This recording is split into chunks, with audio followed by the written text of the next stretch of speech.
आज हम लोग पढ़ेंगे संज्ञा। व्याकरण से हम लोग पढ़ेंगे संज्ञा। संज्ञा चैप्टर 4 पेज नंबर 20। संज्ञा देखिए किसे कहते हैं? किसी वस्तु, व्यक्ति, जाति, स्थान, भाव या दशा का नाम बताने वाले शब्द को संज्ञा कहते हैं। जैसे देखिए स्क्रीन पर लड़का, लड़का क्या है? संज्ञा। लड़की संज्ञा, ठीक है। ये क्या है? जाति। उसके बाद क्या दिखाया? व्यक्ति, व्यक्ति लड़का, ठीक है। प्राणी खरगोश, शेर, ये क्या है? संज्ञा में आते हैं। साइकिल, गुब्बारा, जूता, कार, ये वस्तु के नाम है, ये क्या है? संज्ञा। स्थान, ये प्लेस, पार्क, मंदिर, मस्जिद, ये क्या है? संज्ञा। भाव मतलब फीलिंग, सुंदरता, बचपन, सुख, वीरता, ये क्या है? संज्ञा। देखिए चित्र में ये क्या है? Fill in the blanks. किसकी डैश अधिक है, मतलब किसकी ऊंचाई अधिक है,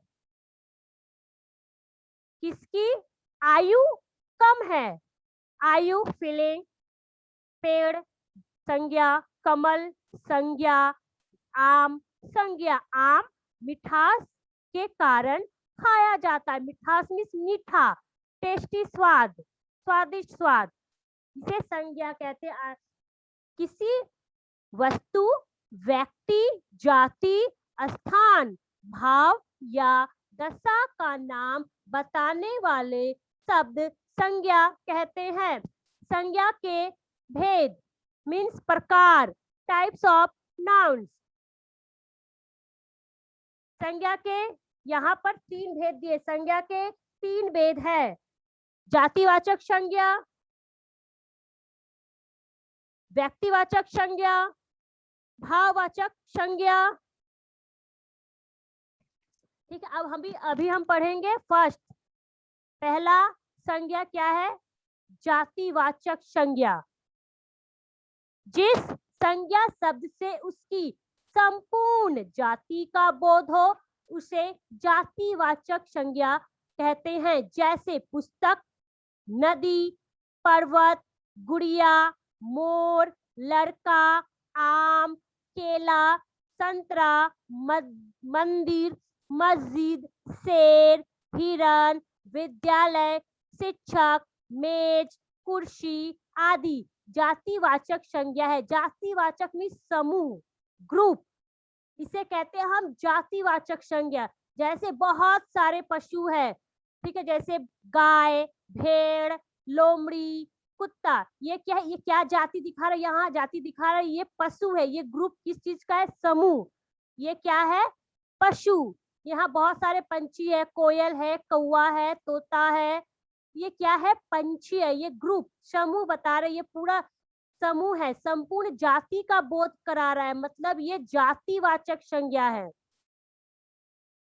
आप देख लीजिए पुरुष, 2 पुरुष यहाँ बैठे हुए हैं, खड़े हैं, आपस में बात कर रहे थे, ये क्या है? पुरुष है, पुरुष जाति का बोध करा रहे हैं।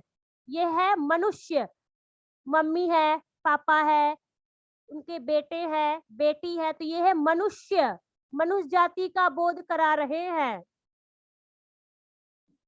उसके बाद देखिए कैसे हम लोग पहचानेंगे कि ये पुरुष जाति है, मनुष्य जाति है या पंछी जाति है, ठीक है। कैसे हम लोग पहचानेंगे कि ये जातिवाचक समूह है? 1, पशु, 4 पैर वाले जंतुओं की संपूर्ण जाति का नाम है, मतलब जिसके 4 पैर होते हैं वो किसमें आते हैं? पशु में आते हैं। जैसे घोड़ा, पशु जाति के एक वर्ग का नाम है। इस नाम से घोड़ों की संपूर्ण जाति का बोध होता है। इसी प्रकार अन्य पशु अपनी अपनी जाति से संबंध रखते हैं। 2, पंछी, पंख और चोंच। हम लोग पंछी की पहचान कैसे करते हैं? वो आकाश में उड़ती है, उनकी चोंच है और क्या है? पंख है। तो किस जाति में आते हैं?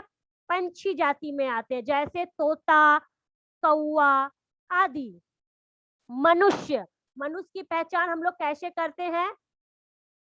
मनुष्य कहने से सभी विवेकशील प्राणी, मतलब जिसकी बुद्धि होते हैं, जिसके दिमाग होते हैं, वो हम लोग किस प्राणी में आते हैं? विवेकशील। हम लोग कार्य करते हैं, काम करते हैं, पढ़ते हैं, लिखते हैं, हम लोग आते हैं प्राणी में। जैसे स्त्री, पुरुष, बालक आदि सबका बोध होता है। इसी प्रकार पुरुष शब्द से संपूर्ण पुरुष जाति का बोध होता है।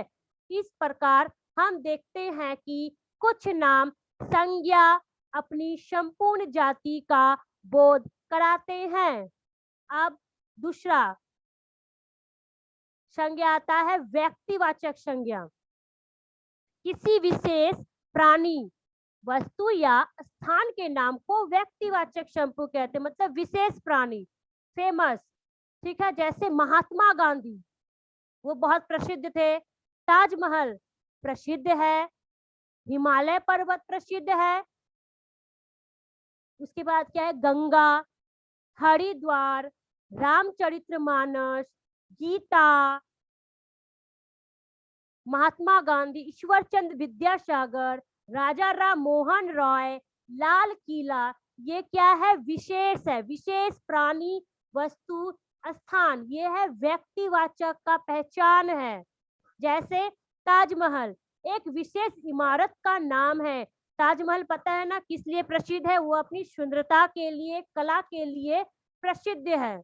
महात्मा गांधी नाम व्यक्ति विशेष के लिए प्रयुक्त हुआ है। महात्मा गांधी को आप जानते हैं क्यों प्रसिद्ध है? उन्हें हम बापू के नाम से पुकारते हैं, क्योंकि इन्होंने भारत की आजादी के लिए बहुत सारे त्याग और बलिदान किए हैं, इसलिए हम उन्हें जानते हैं। हिमालय, हिमालय एक पर्वत विशेष का नाम है। आप लोग ने जानते हैं हिमालय सबसे ऊंची चोटी या पर्वत है।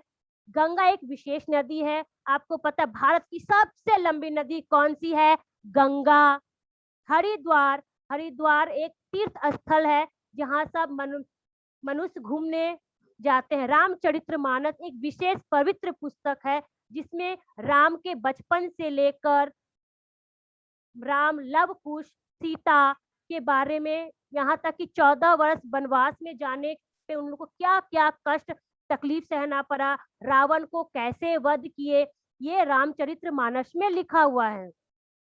देख लीजिए, जातिवाचक व्यक्तिवाचक संज्ञा। लड़का डेविड, लड़की श्वेता, मतलब ये जातिवाचक समूह है, ये व्यक्ति विशेष है।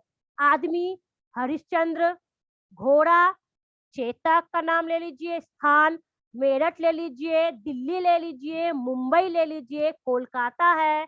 इमारत लाल किला ले लीजिए, ठीक है, बुर्ज खलीफा ले लीजिए, ठीक है, स्टैचू ऑफ लिबर्टी ले लीजिए, ये इमारत।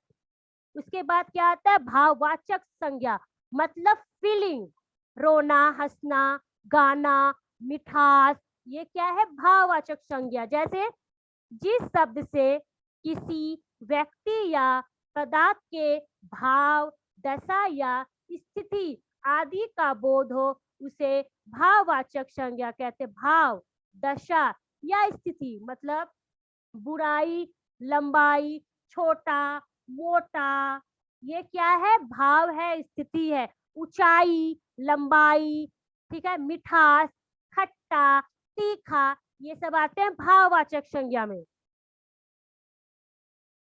जैसे बुढ़ापा, बूढ़ा, बुढ़ापा बूढ़े होने के भाव का नाम है, मतलब बुढ़ापा क्या है?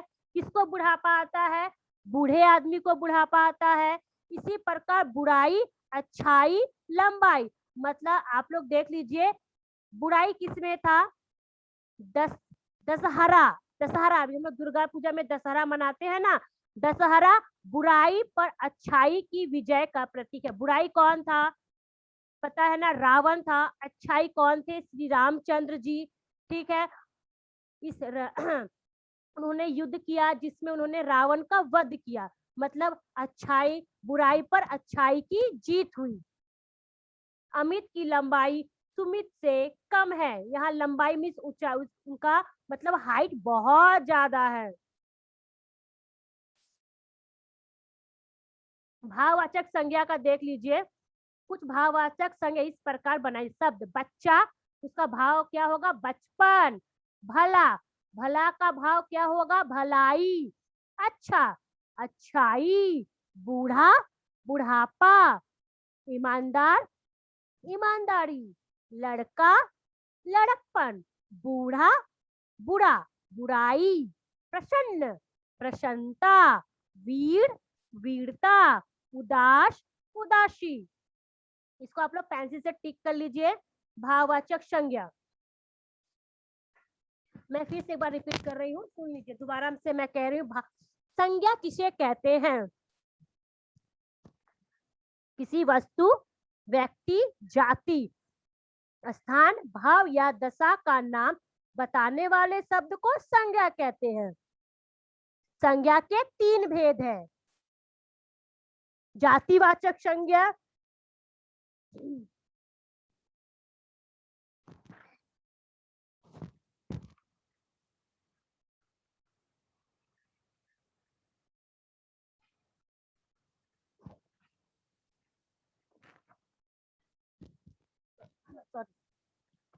संज्ञा के 3 भेद हैं।